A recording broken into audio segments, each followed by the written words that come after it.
ओम शांति। 26 दिसंबर 2023।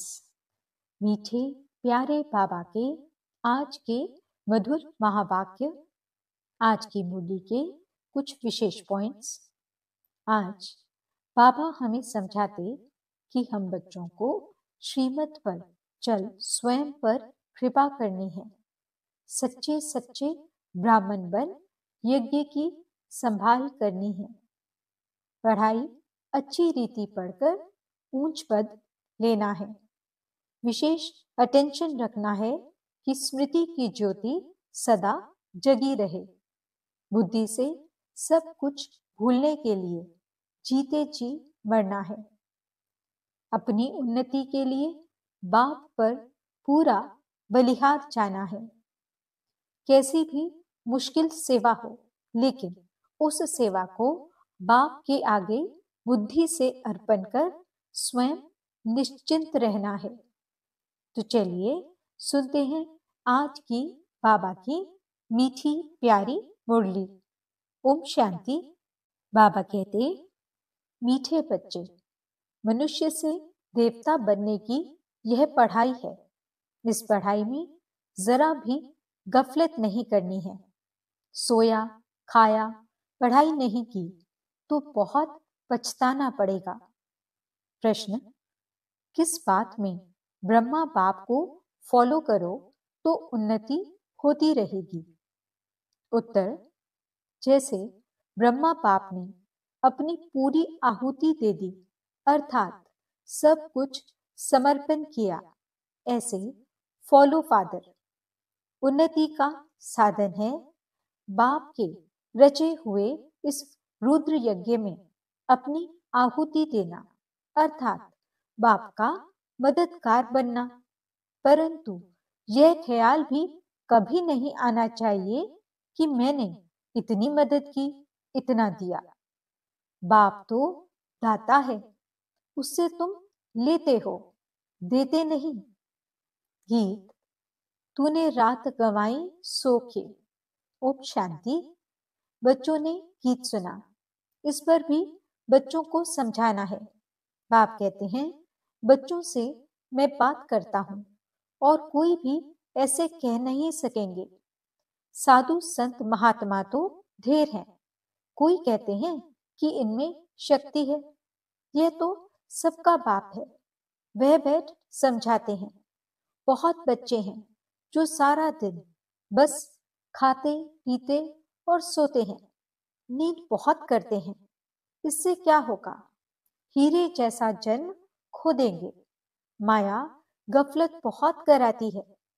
कुंभकर्ण की नींद में माया ने सुला दिया है, अब जगाने वाला आया है। अज्ञान निद्रा से जागो। सारी सृष्टि, उसमें भी खास भारत में अज्ञान ही अज्ञान है। तो बाप कहते हैं, अब गफलत करेंगे तो बहुत बहुत पछताना पड़ेगा। फिर पछताने से तो काम नहीं होगा। यहाँ मनुष्य से देवता बनने की पढ़ाई है, ऐसे और कोई कह न सके। ऐसे नहीं, यहाँ भी वही ज्ञान है। यह तो पढ़ाई ही नहीं है। आदि सनातन देवी देवता धर्म की स्थापना होती है। ऐसे तो यहाँ भी देवी बहुतों को कहते हैं। स्त्री देवी तो पुरुष देवता हो गया। परंतु हम तो सतयुग में देवी देवता पद पाने का पुरुषार्थ कर रहे हैं। सो तो जरूर सतयुग स्थापन करने वाला ही प्राप्त कराएगा। सब सत्संगों से यह बात न्यारी है। जो ईश्वर को सर्वव्यापी कहते हैं और अनेक अवतार बताते हैं, उनसे पूछो, अगर ईश्वर सर्वव्यापी है तो अवतार कहने वाले भी जरूर ईश्वर का अवतार होंगे। अच्छा, फिर रचना के आदि मध्य अंत का राज तो बताओ। तो कुछ भी बता नहीं सकेंगे। भिन्न भिन्न प्रकार के होते हैं। रिद्धि सिद्धि वाले भी हैं। नई आत्मा आती है तो वह भी ताकत दिखाती है। यह धर्म स्थापन करने नई आत्मा प्रवेश करती है तो उनका नाम बाला हो जाता है। यहाँ शक्ति की बात नहीं। तुम कहेंगे, शिव बाबा, हम आपसे स्वर्ग का वर्षा लेने के लिए आए हैं। इसको ही ईश्वरीय जन्म सिद्ध अधिकार कहा जाता है। तुम ईश्वरीय औलाद हो। कोई भी साधु संत महात्मा ऐसे नहीं कहेंगे कि हम बाप दादा के बच्चे हैं। तुम तो जानते हो हम स्वर्ग का वर्षा ले रहे हैं। बाबा कहते हैं, पूरा वर्षा लेना है तो बाप की याद में रहो। बाप यहाँ ही पढ़ाते हैं। राजाई स्थापन हो जाएगी तो यह पढ़ाई और पढ़ाने वाला गुम हो जाएगा। ये ब्राह्मण कुल अभी है। कहते हैं हम ब्रह्मा की औलाद है। तो ब्रह्मा कब आया? ब्रह्मा तो संगम पर आएंगे ना। प्रजापिता ब्रह्मा जिन ब्राह्मणों को रचते हैं वह तो देवी देवता बन जाते हैं। फिर ब्राह्मण तो रहते नहीं हैं। हम फिर देवता कुल में चले जाएंगे। फिर कर्म कांड के लिए जो पुजारी ब्राह्मण हैं वह कोई ऋषि मुनि आदि ने शुरू किए होंगे। द्वापर में जब शिव आदि के मंदिर बनाकर पूजा शुरू करते हैं तो जो पूज्य देवी देवता थे वह पुजारी बन जाते हैं। उस समय मंदिरों में ब्राह्मण चाहिए तो उसी समय ब्राह्मण भी शुरू हुए होंगे।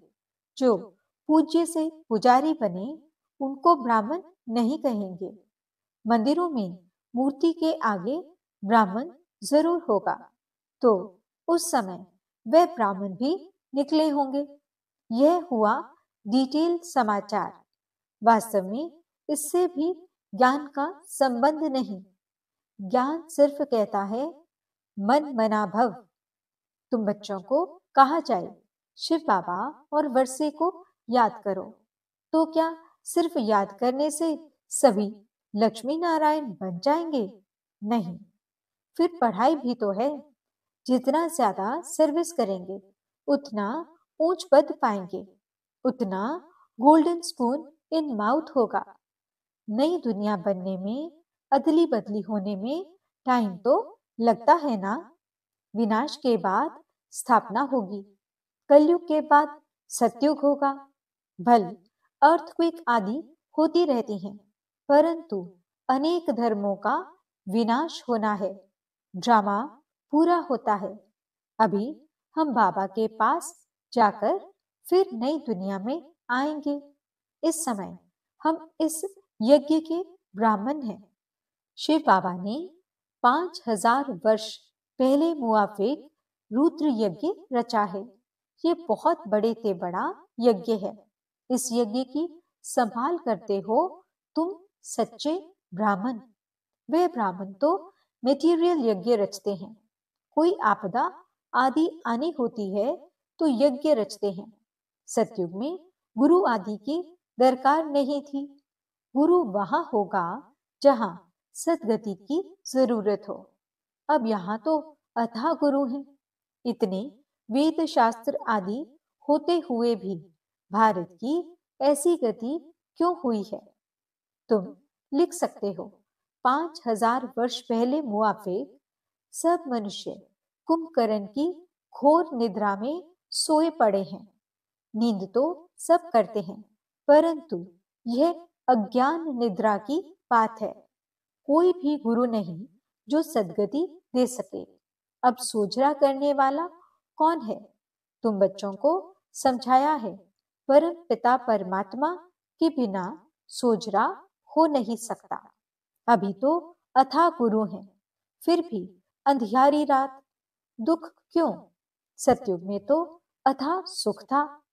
अब जब भगवान की श्रीमत मिले तब सुख हो। रावण ने ही भारत को पतित दुखी किया है। बाप कहते हैं इस काम महाशत्रु को जीतो, पवित्रता की प्रतिज्ञा करो, तब नई दुनिया के मालिक बनेंगे। गुरु लोग कभी ऐसे नहीं कहेंगे कि पवित्र बनो। अभी तुम घोर सोजरे में आए हो तो तुम जाकर पूछो, भारत जो इतना सुखी था अब इतना दुखी क्यों? तुम बच्चे जानते हो हम सो देवता बनते हैं, सन्यासी तो झट घर बार छोड़ निकल पड़ते हैं। उनके लिए कहते हैं सन्यासी पावन है। वो ऐसे नहीं कहेंगे कि हम पावन बनने के लिए पुरुषार्थ कर रहे हैं। तुम्हारी बात ही न्यारी है। ऐसे मत समझो कि सब सन्यासी पवित्र रहते हैं। बुद्धि योग मित्र संबंधियों में जाता रहता है जब तक अवस्था मजबूत हो। तुमको कहा जाता है देह सहित देह के सर्व संबंधों को भूलो, तो कितनी मेहनत लगती है। उनसे जब पूछा जाता है तो सन्यास कब किया, लौकिक नाम क्या है, तो कहेंगे ये बातें मत पूछो, स्मृति क्यों दिलाते हो। कोई कोई बतलाते भी हैं। फिर उनसे पूछते हैं कि तुम फौरन ही सबको भूल गए या याद आती है। मालूम तो पड़े ना, तुम कौन थे, कैसे छोड़ा, अकेले थे, वह बाल बच्चे भी थे। फिर वह तुमको याद पड़ते हैं, कहते हैं हाँ बहुत समय याद पड़ते थे, मुश्किल से याद टूटती है। अपना जीवन याद तो रहता है। भल हम शिव बाबा को याद करते हैं, परंतु ऐसे थोड़े ही अपना जीवन या शास्त्र आदि जो पढ़े हैं वह भूल जाते हैं। सिर्फ कहते हैं जीते जी भूल जाओ, ये धारण करो, याद करेंगे तो लटक पड़ेंगे। पहले ये बातें सुनो, फिर जज करो। जीते जी मर जीवा बनो और किसी का मत सुनो। हम अपना सारा जीवन बता सकते हैं। हाँ, ये जानते हैं कि अभी ये दुनिया खत्म होने वाली है। सेंटर्स वृद्धि को पाते रहेंगे।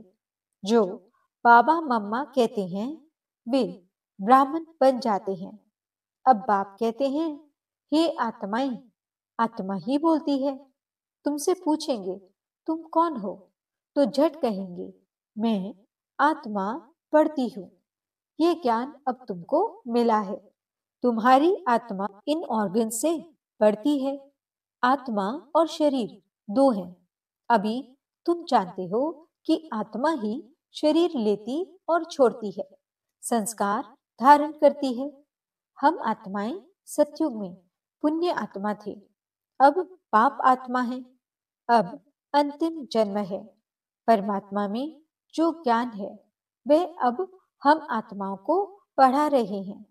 बाकी सब मनुष्य घोर अंधियारे में हैं। शास्त्र आदि सब भक्ति मार्ग के हैं। उनको ज्ञान नहीं कहा जाता। ज्ञान दिन और भक्ति रात है। तुम पूछ सकते हो गीता का रचयिता कौन है और कब आया, गीता कब लिखी गई। बाबा भी लिखते रहते हैं, फिर उस पर गौर करना पड़ता है। ऐसे ऐसे बुद्धि में धारण करने से फिर तुम्हारी उन्नति होती जाएगी। बाप कहते हैं मेरे को याद करो। बच्चों को माला का राज भी समझाया है। पर पिता परमात्मा बेहद का फूल है। फिर है दो दाने ब्रह्मा सरस्वती। प्रजापिता ब्रह्मा द्वारा रचना रची हुई है। यह है आदि देव और आदि देवी। ये ब्राह्मण हैं जिन्होंने स्वर्ग बनाया है, इसलिए इनकी पूजा होती है। बीच में वह 8 दाने हैं जो सूर्यवंशी बने हैं। बहुत मदद की है। नॉलेज बुद्धि में रहनी चाहिए। ये भी जानते हो कि यज्ञ में बरोबर आहुति दी जाती है। माताओं की उन्नति के लिए बाबा ने युक्ति रची है। बलि चढ़ाना तो फॉलो फादर। गांधी को भी जिन्होंने मदद की तो अल्पकाल का सुख मिला। वह था हद का बाप, यह है बेहद का बाप। यहाँ बाबा ने सब कुछ माताओं के चरणों में दे दिया तो यह 1 नंबर में गया। तुम बच्चों को पुरुषार्थ करना है। जो मदद करेंगे वही स्वर्ग के मालिक बनेंगे। ऐसे कोई मत समझे कि हम शिव बाबा को मदद करते हैं? नहीं, शिव बाबा ही तुमको मदद करते हैं। अरे, वह तो दाता है, तुम अपने लिए करते हो। तुम याद में रहो तो विकर्म विनाश होंगे। स्वर्ग को याद करो तो स्वर्ग में चले जाएंगे। बाबा स्वयं कहते हैं, मन मना भव, नहीं तो बाकी ऊंच पद कैसे मिलेगा? हिसाब करना तुम्हारा काम है। कोई मत समझे कि मैं देता हूं। ये शिव बाबा का यज्ञ है, चलता है, चलता ही रहेगा। तुम सच्चे ब्राह्मणों के दिल में है कि हम सिर्फ भारत में ही नहीं, बल्कि संपूर्ण विश्व में बाप की मदद से अपना राज्य स्थापन कर रहे हैं। हम फिर से पवित्र बन भारत को स्वर्ग बनाकर राज्य करेंगे। शिव बाबा की मत पर चलने से भारत स्वर्ग बन जाता है। तो यह याद रखो कि शिव बाबा पढ़ाते हैं। बाबा कहते हैं, जब ब्राह्मण बनेंगे तब ही देवता संप्रदाय में आएंगे। विकार में गिरने से एकदम सत्यानाश हो जाती है। आप ही अपने पर कृपा के बदले अकृपा करते हैं, फिर शापित हो जाते हैं। मैं वरदान देने आया हूं, परंतु श्रीमत पर न चलने से अपने को शापित कर देते हैं, पद भ्रष्ट करते हैं। अच्छा, मीठे मीठे सिकिलदे बच्चों प्रति माता पिता बाप दादा का याद प्यार और गुड मॉर्निंग। रूहानी बाप की रूहानी बच्चों को नमस्ते। हम रूहानी बच्चों की रूहानी बाप दादा को दिल व जान सिख व प्रेम से नमस्ते, नमस्ते, नमस्ते जी। गुड मॉर्निंग बाबा। शुक्रिया बाबा। धारणा के लिए मुख्य सार। पहला पॉइंट, बुद्धि से सब कुछ भूलने के लिए जीते जी मरना है। एक बाप की सुनना है। अपनी उन्नति के लिए पूरा बलिहार जाना है। दूसरा पॉइंट, श्रीमत पर चल स्वयं पर कृपा करनी है। सच्चे ब्राह्मण बन यज्ञ की संभाल करनी है। पढ़ाई अच्छी रीति पढ़कर ऊंच पद लेना है। वरदान, सेवा को बाप के आगे बुद्धि से अर्पण कर स्वयं निश्चिंत रहने वाले सफलता स्वरूप भव। कोई कैसी भी मुश्किल सेवा हो, लेकिन उस सेवा को बाप के आगे बुद्धि से अर्पण कर दो। मैंने किया, सफलता नहीं हुई, यह मैंपन नहीं लाओ। बाप की सेवा है, बाप अवश्य करेगा। बाप को आगे रखो तो सदा निश्चिंत रहेंगे और सफलता भी मिलेगी। कभी कमजोर संकल्प का बीज नहीं डालो। यह नहीं सोचो कि सेवा तो कर रहे हैं, लेकिन बाप की मदद तो मिलती नहीं। शायद मैं योग्य नहीं हूं। यह भी व्यर्थ संकल्प है जो सफलता को दूर कर देते हैं। स्लोगन, ब्राह्मण कुल के दीपक वही बन सकते जिनके स्मृति की ज्योति सदा जगी हुई है। ओम शांति।